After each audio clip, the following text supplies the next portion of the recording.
Okay sir. మన పట్టణంలో drunk and driving ఇంత ముందుకు డ్రంక్ అండ్ డ్రైవ్ టెస్ట్ ఏదైతే ఉందో నైట్ టైంలో చెక్ చేసేవారు. అంటే గత కొన్ని సంవత్సరం నుంచి అదే జరుగుతూ ఉంది. నైట్ 10 o'clock తర్వాత వెహికల్స్ రోడ్లో ఆ వాల్యూమ్ అన్ని తగ్గిన తర్వాత చెక్ చేయడం జరుగుతుంది. దానికి రీజన్ కూడా ఏంటంటే వాల్యూమ్ పెరిగిపోయి రెగ్యులేషన్లో అంతా కాన్సన్ట్రేట్ చేయడం వల్ల డే టైంలో చెకింగ్ అనేది కంప్లీట్గా లేకుండా పోయింది. సో నైట్ ఒక షెడ్యూల్ పెట్టేసి ఫిక్స్డ్ ప్లేసెస్లో మోస్ట్లీ చేసేవారు. రీసెంట్గా ఈ స్కూల్ బస్సెస్, ఆటోస్ ఇవన్నీ ఒక డ్రైవ్ లాగా తీసుకొని స్కూల్ ఓపెనింగ్ టైంలో మేము మార్నింగ్ టైము, ఈవినింగ్ టైము అట్లా చెక్ చేయడం స్టార్ట్ చేసినాం. కానీ మాకే షాకింగ్ ఏంటంటే కొన్ని స్కూల్ బస్సెస్, పిల్లలతో వెళ్ళే స్కూల్ బస్సెస్ కూడా బస్ డ్రైవర్స్ తాగి ఉన్నారు. దానిలో ఒక బస్సులో అయితే 400 రీడింగ్ వచ్చింది. సో దాదాపు ఈ 1 month డ్రైవ్లో 35 డ్రైవర్స్ తాగి ఉండడం గుర్తించినాం.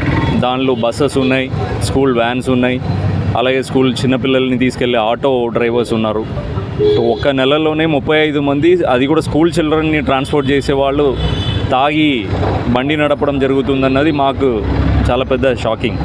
సో తర్వాత మా సిపి గారు మేమంతా చర్చించి ఈ డ్రంక్ అండ్ డ్రైవ్ ఇంకా డిటరెన్స్ వచ్చే విధంగా, ఇంకా ఫలితాలు మంచిగా వచ్చే విధంగా మనం ఏం చేయవచ్చని ఆలోచన చేసి సిపి గారు ఆదేశాల మేరకి సర్ప్రైజ్గా డే టైంలో కూడా ఎక్కడైతే రద్దీ లేని ప్లేసెస్ ఉన్నాయో ఆ టైమింగ్ చూసి డిఫరెంట్ ప్లేసెస్లో సడన్గా ఒక టీం వచ్చి సర్ప్రైజ్గా చెక్ చేయాలని అనుకున్నాము. అలాగే ఇంకా కొన్ని స్ట్రాటజీ కూడా ముందుకు చేయాలని పెట్టుకున్నాము. దానిలో భాగంగా ఈరోజు మింట్కా మౌంట్ దగ్గర సీనియర్ ఆఫీసర్స్ కూడా డీసీపీ గారు శ్రీనివాస్ గారు, అడిషనల్ డీసీపీ రాములు గారు, ఏసీపీ సెంట్రల్ జోన్ మోహన్ గారు, సైద్ రెడ్డి ఇన్స్పెక్టర్ సైఫాబాద్ గారు, వారి సిబ్బంది అందరూ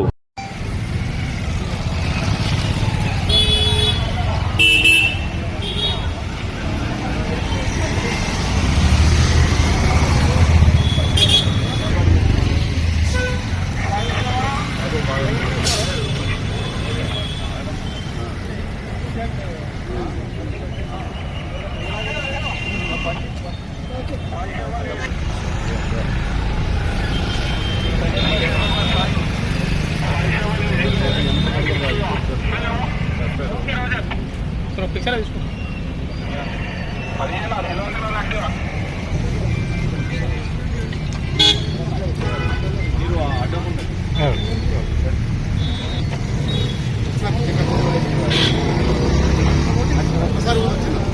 దొరికింది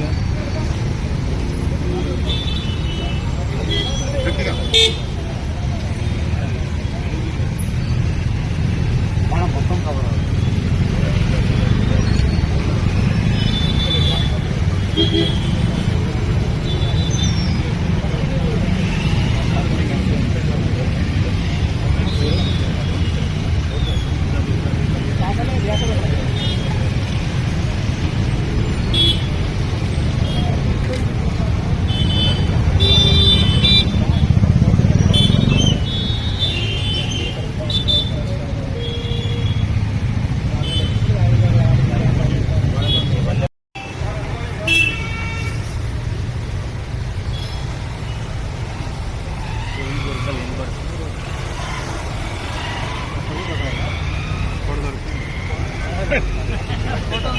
సవాల్ తీసుకున్నాను.